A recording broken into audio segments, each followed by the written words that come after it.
Jason Cann has been a professional competition carp angler for 12 years, and he's fished the World Carp Classic from its birth 11 years ago. He's seen it grow from an English and French dominated match to a true world-class event, with teams from Japan and South Africa and the USA and all of Eastern Europe. The pinnacle of Jason's World Carp Classic experience came last year in the World Carp Classic 2009 event, held on the magnificent Lac De Madine in France. During this competition, he broke the World Carp Classic's 11-year-old biggest fish record, and afterwards he was blown away with the response that he received. Lac De Madine is a venue so vast that the fish simply cannot be in every swim. And seeing that it's a peg draw event, you'll either be lucky or not. Every time Jason had been lucky in the past and been on the fish, the weed beds have cost him a podium place, so it was with high hopes in the 2009 event that him and Frank weighted the peg draw. They finally got a peg in an area that was on their OK list, not good but not bad, but they were vaguely optimistic about their chances.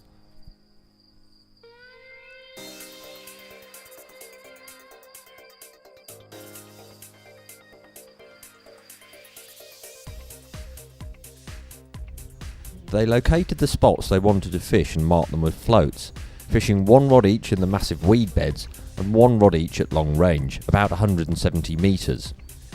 There they had found a huge underwater wall of weed that was 15 feet deep and rose to the surface, which would be a natural food trap. In terms of baiting, Jason now explains the unique tactics that were to pay off really well. Right, what I'm going to do now is I'm going to make my good friend Ferry here two special little mixes. One is going to be a straight boilie mix with some special bits and bobs put in it, and the second is going to be what we call a cannonball mix. Start by filling a bucket with various pellets of whatever you fancy.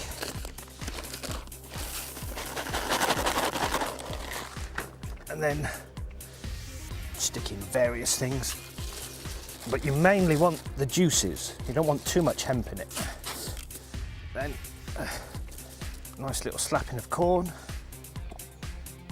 And then one of the most important ingredients, the tuna and the oil. And what it does, it brings out the colours of everything.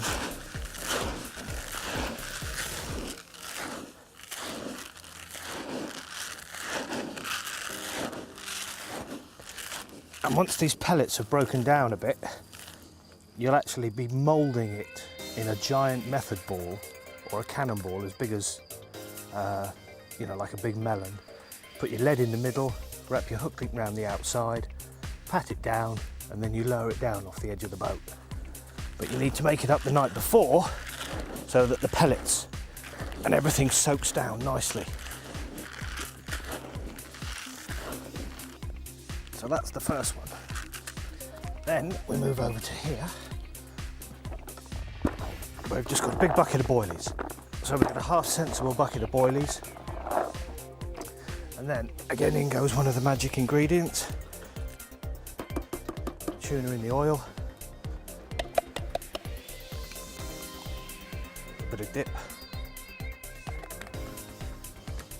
And what you'll find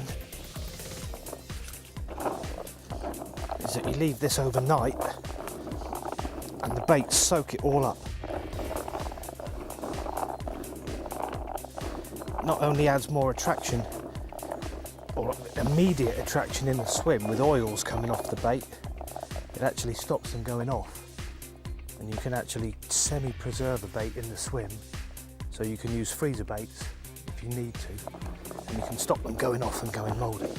Okay, well I've now finished my stuff that I'm going to give to Ferry. He's coming over now. It's a pleasure to fish with you again, my friend. I've got you some special stuff here from England. These are the boilies that I want you to use. Fantastic. And this is going to be your cannonball mix. So you can either use that, mould it in the big balls, or you can just spread it around your swim, around your marker, and then fish those over the top. You'll be fine. It's been a pleasure. Thank you very much. No problem. As they settled in for the second night, they redid all the rods and upped the amount of bait. It was on this night that the spectacular event would happen. Then when it started towing us a little bit that way, it had to be a bit of come to daddy. Yeah. And you know, if you're going to get a hook pull, that's when it is. Yeah, yeah. But, you know, luckily everything just stayed firm, and That was it. you know, a mouth like that just came Really? up, took a gulp of air and just went and I went, don't come off now. You know, because no one's ever going to believe you. Yeah, you yeah. know. It's the big one that got away. Yeah, yeah. After a titanic struggle in the boat, the fish was finally in the net, and it was a spectacular sight to behold.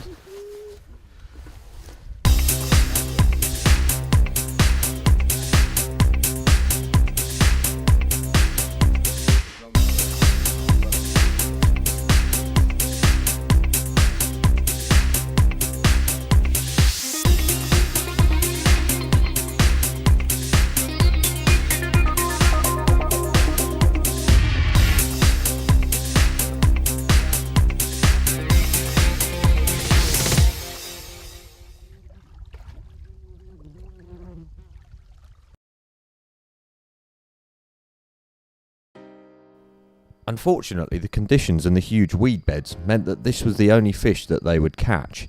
Nevertheless, it had been a memorable experience.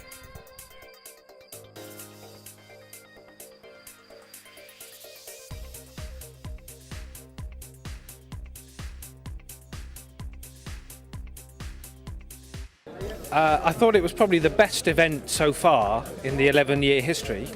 But again, you can't help but being a little bit frustrated where you get a good swim and it just doesn't quite pay off for you. What was the feeling like that you had the biggest fish for 2 days? I'd rather have had the biggest fish for 5 days. It was fantastic. And to share it with Frank, we go all over the world fishing together. We fish as a team everywhere we go, even when we fish for pleasure. It was a great moment.